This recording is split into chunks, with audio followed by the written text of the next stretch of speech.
Welcome back to the channel. So today we have a cooking recipe for you. I kind of got a lot of projects going on in the kitchen. I've got some broth going in the canner, but we are kind of a rainy, chilly day. We have officially hit into winter and it is cold outside. And so during this time of year, I like to do different coffee creamers, and normally I just do a splash of milk in my coffee.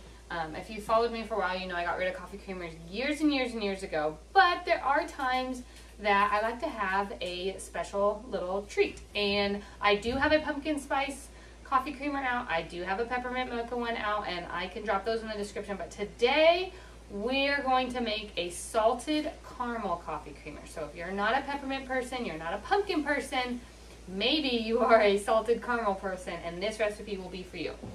I am going to first make up my salted caramel. So I'm going to use brown sugar in this, but if you are somebody who doesn't want to have sugar, you can do it with a coconut sugar, which I feel like a coconut sugar already gives a caramel flavor to it, so it might be a really good sugar.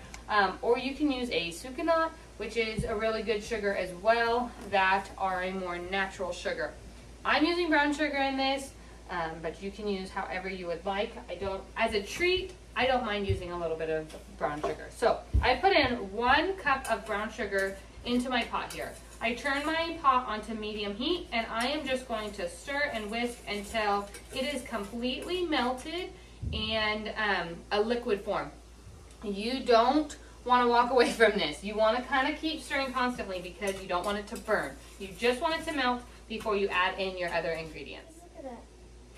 I've enlisted a helper here to stir, since you got to stir constantly. Your arm gets kind of tired. This is a good job for a kid. It's becoming melted. She says it looks like kinetic sand. It's just starting, like falling apart. It's starting to break down and turn into a liquid form. So it will be liquid here in no time.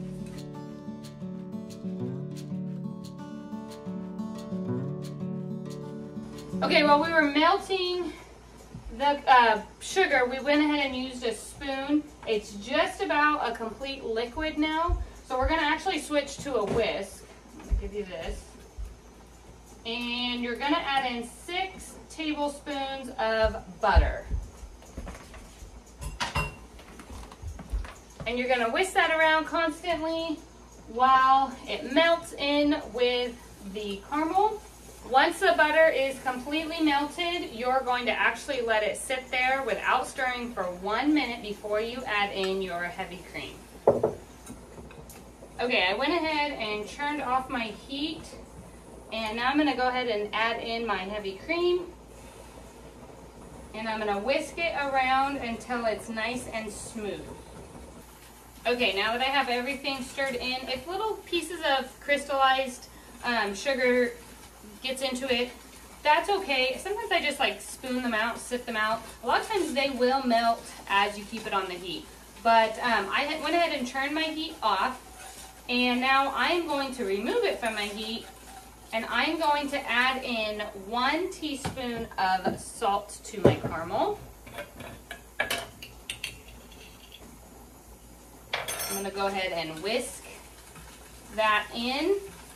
And then I am going to let it just sit to thicken up just a little bit while I get all the other ingredients for my creamer. Now, the good thing about this creamer is you don't need to add any more sugar than what is in your caramel. It is sweet enough. So all we're really getting is some cream and some milk and a few ingredients like that, some spices to put into our jar and get it nice and thick. Okay, I have just a quart-sized jar here. And I'm going to go ahead and start with 1 cup of heavy cream. This is just cream from the store. I am going to do 1 cup of milk. I'm using raw milk here. You can use pasteurized milk, whatever milk you'd like from the store. And you can use raw cream too if you have it. I just don't have any. I'm going to pour that into my jar. I'm going to do 1/4 of a teaspoon of cinnamon.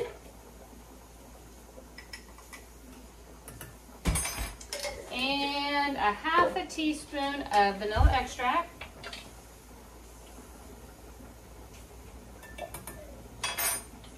And now I'm going to take 1 cup of my caramel,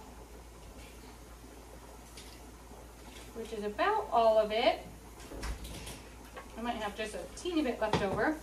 And I'm going to add that in to my jar. Now, if you didn't have an immersion blender, you can go ahead and just use a whisk and really get to whisking to get it nice and thick and frothy. I do have an immersion blender, and so I like to just stick it right inside and just blend it all up.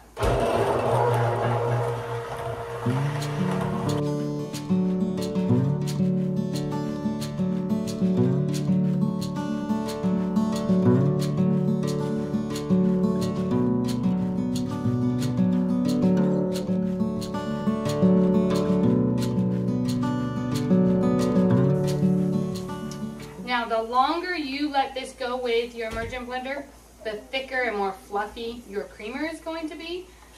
So it just depends on your liking. Give it a little taste. So good. If you need to add any more sweetness to it, you can. It's plenty sweet from me this way, and it is delicious. Now all you need to do is make yourself a hot cup of coffee and pour a little bit of this delicious salted caramel creamer inside of it, and you can have a nice sweet treat in your coffee. I hope that this video was helpful for you. I hope it was encouraging to be able to get away from those store-bought coffee creamers that don't use real ingredients, use a lot of artificial flavors, and get some real ones in your fridge. If you are a coffee creamer person, try some of these different coffee creamers that are homemade using wholesome, real ingredients. Make sure to like and subscribe to the video. I send out 1 new video every single week. Jump on over to the blog and join our email community over there. I send out 1 email a week over there that gives you recipes and farm life, gardening tips, canning projects, all of the things. And I hope that this was helpful. Stay warm this winter. Get yourself a hot cup of coffee, and we'll see you next time. Take care.